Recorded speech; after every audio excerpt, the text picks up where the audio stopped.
ہر طرح کی تعریف اللہ کے لیے ہے جو احسان کرنے والا مہربان رحیم ہے۔ میں اس پاک ذات کی حمد بیان کرتا ہوں، اس کے قدیم احسان اور نعمتوں پر میں گواہی دیتا ہوں کہ اللہ کے علاوہ کوئی معبود نہیں، وہ یکتا ہے، اس کا کوئی شریک نہیں، وہی اول ہے اور آخر ہے، ظاہر ہے اور باطن ہے، اور وہ ہر چیز کا علم رکھتا ہے۔ میں گواہی دیتا ہوں کہ ہمارے سردار اور نبی محمد اللہ کے بندے اور رسول ہیں جو صادق و مصدوق عالی اخلاق والے ہیں۔ اے اللہ، درود و سلام نازل ہو تیرے بندے اور رسول محمد پر، ان کے آل و اصحاب پر، تابعین پر، اور جو ان کی اچھی طرح سے قیامت تک پیروی کریں ان تمام لوگوں پر۔ اما بعد، اللہ کا تقوی اختیار کرو اے اللہ کے بندو، اور اس دن سے ڈرو جس میں تم سب اللہ تعالیٰ کی طرف لوٹائے جاؤ گے، اور ہر شخص کو اس کے اعمال کا پورا پورا بدلہ دیا جائے گا اور ان پر ظلم نہیں کیا جائے گا۔ مسلمانوں، نعمتوں کو انعام کرنے والے کی مرضی کی راہ پر لگانا، ان کے ذریعے اس کی اطاعت پر قوت حاصل کرنا،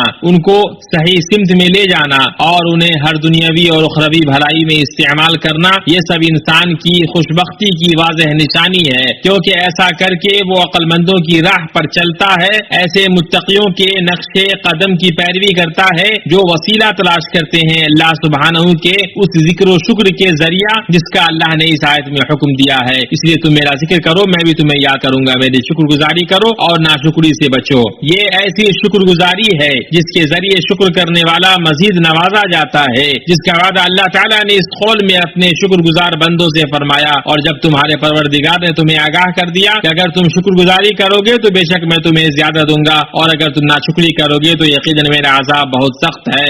اگر نعمتیں پہ ہم، احسانات پے در پہ اور نوازشیں بے شمار ہوں تو یہ ایسی مسلادھار بارش ہے جس کا برسنا بند نہ ہو، ایسا چھا جانے والا فیض ہے جس کا بہنا نہ رکے، ہمارے رب کریم رحمان و رحیم کی طرف سے ایک عظیم تحفہ ہے، اور اس کا اپنے بندوں پر وہ فضل ہے جس کی وہ دعوے داری نہیں کر سکتے، اور اس کی طرف سے وہ احسان ہے جس کے لیے اسے وہ مجبور نہیں کر سکتے، کیونکہ اس پاک ذات کو کوئی مجبور نہیں کر سکتا۔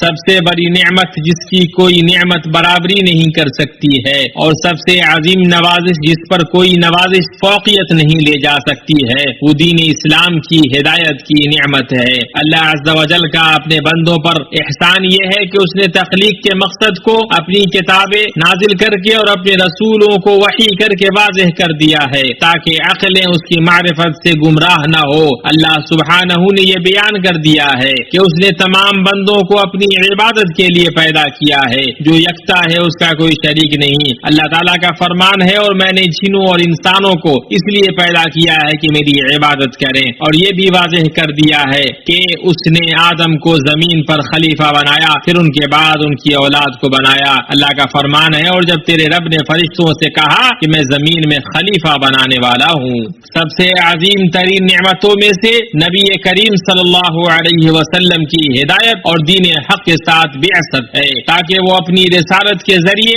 لوگوں کو اندھیرے سے روشنی کی طرف نکالیں اور ان کو سلامتی کی راہ دکھائیں، اور بندھنوں اور بیڑیوں کو ان پر سے اتار دیں، اور انہیں خیر و فضائل کی بلندیوں تک پہنچائیں، اور شر کے گڈھوں اور رذائل کے دلدل سے ان کو دور کریں، اور ان کو ہر اس راستے پر لے چلیں جو انہیں دنیا و آخرت کی خوشبختی کے ذرائع کی طرف لے جاتا ہو۔ یہی وجہ ہے کہ آپ صلی اللہ علیہ وسلم کی بعثت تمام مخلوقات کے لیے رحمت اور تمام بنی نوع انسان کے لیے نعمت ہے، جیسا کہ اللہ سبحانہ نے اس تعلق سے فرمایا، اور ہم نے آپ کو تمام جہان والوں کے لیے رحمت بنا کر ہی بھیجا ہے۔ آپ علیہ الصلاۃ والسلام کی رسالت تمام مخلوقات کے لیے رحمت ہے، خواہ وہ عربی ہو یا عجمی، کالا ہو یا گورا، مرد ہو یا عورت، انسان ہو یا جنات۔ اللہ تعالیٰ کی اپنے بندوں پر جو نعمتیں ہیں ان میں کان، آنکھ اور دل کی نعمتیں بھی ہیں، جن کا خصوصی ذکر اللہ تعالیٰ نے اپنی اس قول میں فرمایا ہے۔ اللہ تعالیٰ نے تمہیں تمہاری ماؤں کے پیٹوں سے نکالا ہے کہ اس وقت تم کچھ بھی نہیں جانتے تھے، اسی نے تمہارے کان اور آنکھ اور دل بنائے کہ تم شکر گزاری کرو۔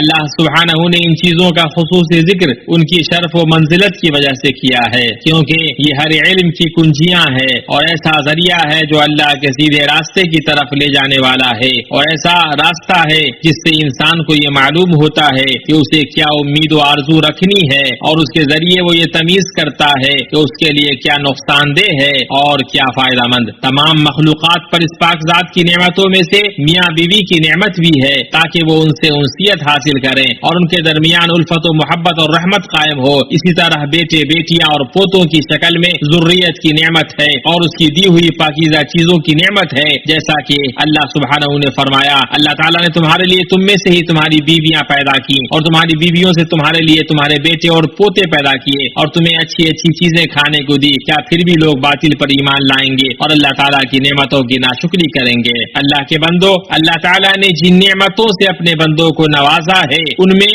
میہ اور بارش کا برسنا اور اس کا مسلسل برستے رہنا ہے. اللہ عز و جل کا فرمان ہے لوگوں اپنے پروردگار کی عبادت کرو جس نے تم کو اور تم سے پہلے لوگوں کو پیدا کیا تاکہ تم اس کے عذاب سے بچو، جس نے تمہارے لیے زمین کو فرش اور آسمان کو چھت بنایا اور آسمان سے پانی اتار کر اس سے پھل پیدا کر کے تمہیں روزی دی. خبردار باوجود جاننے کے اللہ کے شریک مقرر نہ کرو. اللہ تعالیٰ نے بارش کی نعمت کو برکت اور طہارت قرار دیا اور یہ کہ یہ زندگی کا سبب قرار دیا ہے اور ہم نے آسمان سے بابرکت پانی برسایا اور اس سے باغات اور کٹنے والے کھیت کے غلے پیدا کیے. اور وہی ہے جو باران رحمت سے پہلے خوشخبری دینے والی ہواؤں کو بھیجتا ہے اور ہم آسمان سے پاک پانی برساتے ہیں تاکہ اس کے ذریعے سے مردہ شہر کو زندہ کر دیں اور اسے ہم اپنی مخلوقات میں سے بہت سے چوپایوں اور انسانوں کو پلاتے ہیں. اللہ تعالیٰ لوگوں کے نا امید ہو جانے کے بعد اس وقت بارش برساتا ہے جب انہیں اس کی ضرورت ہوتی ہے،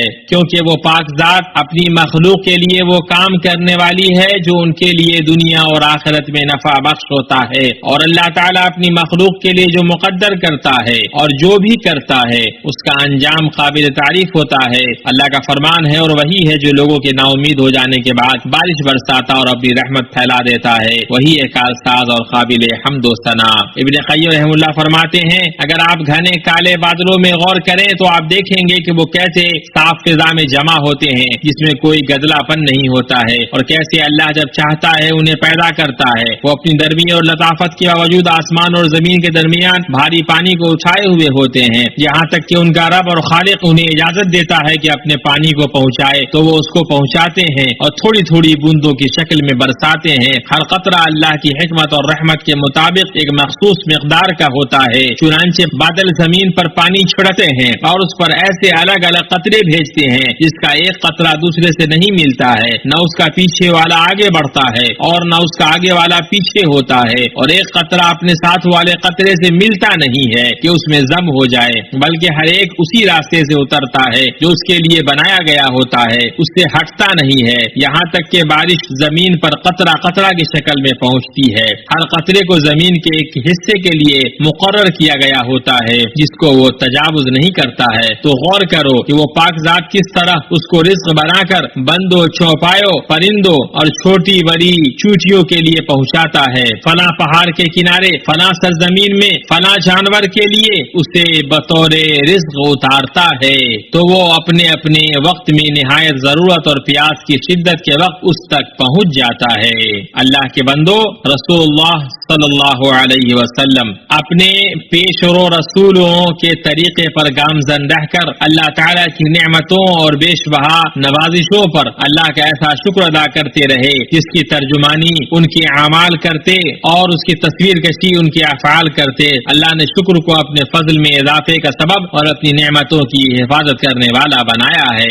اللہ سبحانہ کی نعمتوں کے کمال اس کی عظیم فیاضی، کرم، سخاوت اور احسان میں سے یہ ہے کہ اس شکر کی وجہ سے وہ اپنے بندوں سے محبت کرتا ہے، ان سے راضی ہوتا ہے، ان کی تعریف کرتا ہے.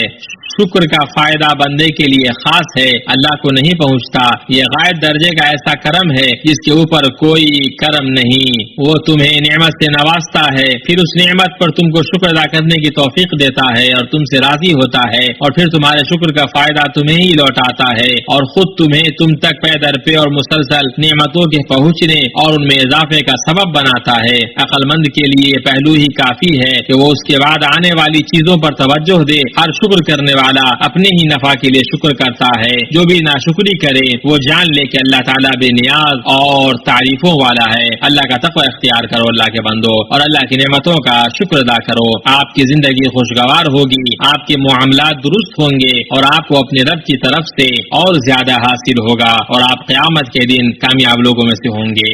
اعوذ باللہ من الشیطان الرجیم. اللہ وہ ہے جس نے آسمانوں اور زمینوں کو پیدا کیا ہے، اور آسمانوں سے بارش برسا کر اس کے ذریعے سے تمہاری روزی کے لیے پھل نکالے ہیں، اور کشتیوں کو تمہارے بس میں کر دیا ہے کہ دریاؤں میں اس کے حکم سے چلیں پھریں. اسی نے ندیاں اور نہریں تمہارے اختیار میں کر دی ہیں. اسی نے تمہارے لیے سورج چاند کو مسخر کر دیا ہے کہ برابر ہی وہ چل رہے ہیں، اور رات دن کو بھی تمہارے کام میں لگا رکھا ہے. تمہیں تمہاری منہ مانگی کچھ چیزوں میں سے دے رکھا ہے. اگر تم اللہ کے احسان گننا چاہو تو انہیں پورے گن بھی نہیں سکتے. یقیناً انسان بڑا ہی بے انصاف اور ناشکرا ہے. اللہ تعالیٰ مجھے اور آپ کو اپنی کتاب کی ہدایت اور اپنے نبی کی سنت سے فائدہ پہنچائے. میں اپنی یہ بات کہتا ہوں، اور اللہ رب العزت سے اپنے لیے، آپ کے لیے اور تمام مسلمانوں کے لیے ہر طرح کے گناہوں سے مغفرت طلب کرتا ہوں. وہ بہت بخشنے والا اور رحم کرنے والا ہے.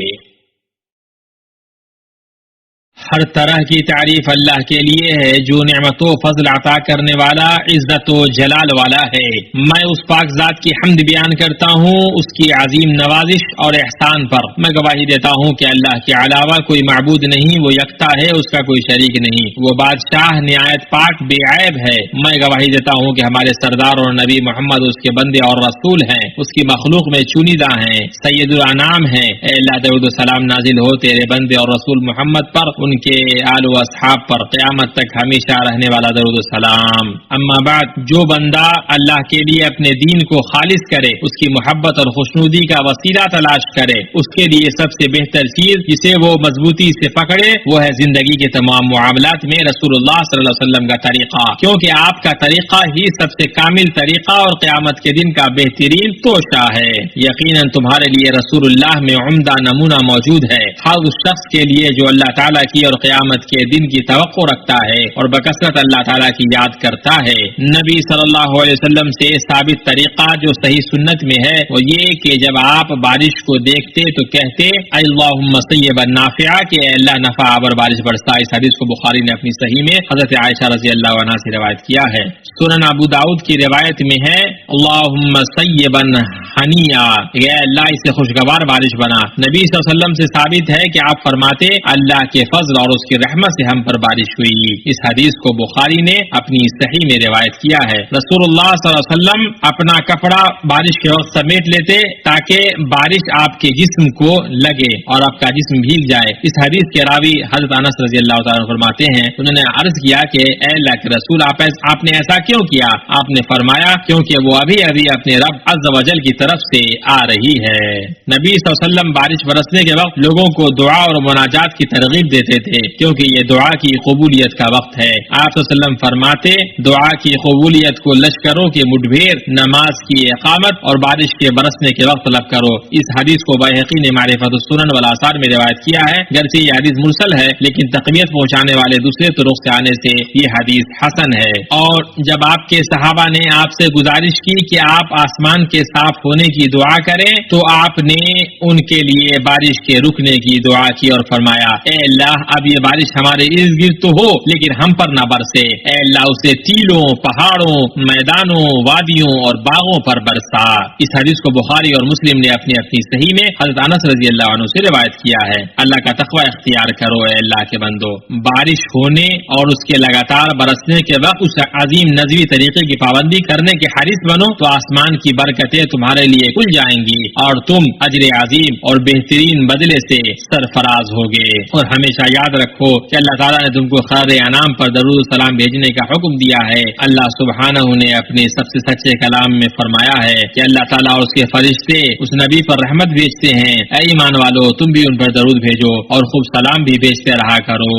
اے اللہ تو جہانوں میں درود نازل فرما آل محمد پر جیسا کہ تو نے ابراہیم اور آل ابراہیم پر درود نازل فرمایا بلا شبہ تو قابل تعریف اور صاحب شوکت ہے. اللہ تو جہانوں میں برکت نازل فرما محمد اور آل محمد پر، جیسا کہ تو نے برکت نازل کی ابراہیم اور آل ابراہیم پر. بلا شبہ تو قابل تعریف اور صاحب شوکت ہے. اللہ تو راضی ہو جا چاروں خلفاء ابوبکر عمر عثمان علی سے اور تمام آل و صحابہ کرام اور تابعین سے، اور ان سے جو بھی بھلائی کے ساتھ قیامت تک ان کی پیروی کرے، اور انہوں نے ساتھ ہم سے بھی راضی ہو جا اپنے عفو و کرم سخاوت احسان کے ذریعے. اے وہ ذات جو سب سے بہتر درگزر کرنے والا اور معاف کرنے والا ہے. اے اللہ اسلام اور مسلمانوں کو غلبہ عطا کر. اے اللہ اسلام اور مسلمانوں کو غلبہ عطا کر. اے اللہ اسلام اور مسلمانوں کو غلبہ عطا کر. دین کی حفاظت فرما، اپنے موحد بندوں کی مدد کر، اور اس ملک کو اور مسلمانوں کے بقیہ تمام ملکوں کو پرامن اور پرسکون بنا اور ان کے کلمے کو جمع کر دے. اے اللہ تو اپنے کتاب اور دین کی نویز فرما اور اپنے نبی محمد صلی اللہ علیہ وسلم کی سنت کی حفاظت فرما، اور مومن بندوں کی اور سچے مومن مجاہد بندوں کی حفاظت فرما.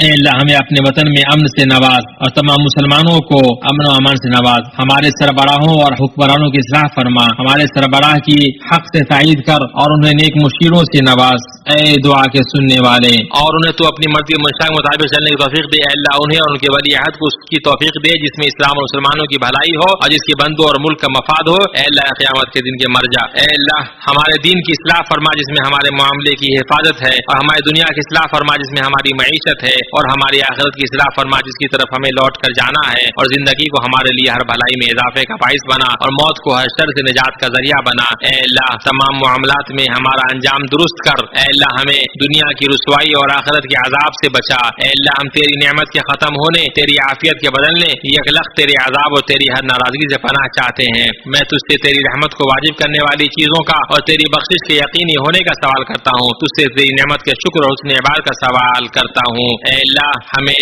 اور دے اور کم نہ کر، نواز اور محروم نہ کر، عزت دے ذلیل نہ کر، ہمیں ترجیح دے اور ہم پر کسی کو ترجیح نہ دے، ہمیں راضی کر اور ہم سے راضی ہو جا. اے اللہ ہمارے مزاح اور سنجیدگی میں اور غلطی سے اور جان بوجھ کر کیے گئے تمام گناہوں ہر اس گناہ کو بخش دے جو ہم سے سرزد ہوئے ہیں. اے اللہ جو ہم نے آگے بھیجا اور جو پیچھے کیا، جو چھپایا اور ظاہر کیا، اور تو ہم سے زیادہ واقف ہے، سب کو بخش دے. اے اللہ تو ہی مقدم اور تو ہی مؤخر ہے اور تو ہر چیز پر قادر ہے. اے اللہ تو ہمارے لیے کافی ہو جا، تو اپنے اور ہمارے دشمنوں کے لیے جو تو چاہے اپنے رب العالمین. اے اللہ ہم تجھے تیرے اور اپنے دشمنوں کے مقابلے میں پیش کرتے ہیں اور ان کی شرارتوں سے تیری پناہ چاہتے ہیں. اے اللہ ہمارے مریضوں کو شفا دے، ہمارے گزر چکے لوگوں پر رحم فرما، جو تیری مرضی کے مطابق ہو ہماری ان آرزوؤں کو پوری کر، باقی رہنے والے نیک اعمال پر ہمارے اعمال کا خاتمہ کر. اے اللہ دلوں کو تقویٰ دے، ان کا تزکیہ کر، تو ہی سب سے بہتر تزکیہ کرنے والا ہے، تو ہی ان کا ولی اور مولا ہے. اے اللہ ہمیں دنیا میں بھی نیکی دے اور آخرت میں ہدایت عطا فرما اور ہمیں عذاب جہنم سے نجات دے. اے اللہ درود و سلام نازل فرما اپنے بندے اور رسول محمد اور آپ کے تمام آل و اصحاب پر، اور ہر قسم کی تمام تعریف اللہ رب العالمین کے لیے ہی ہے.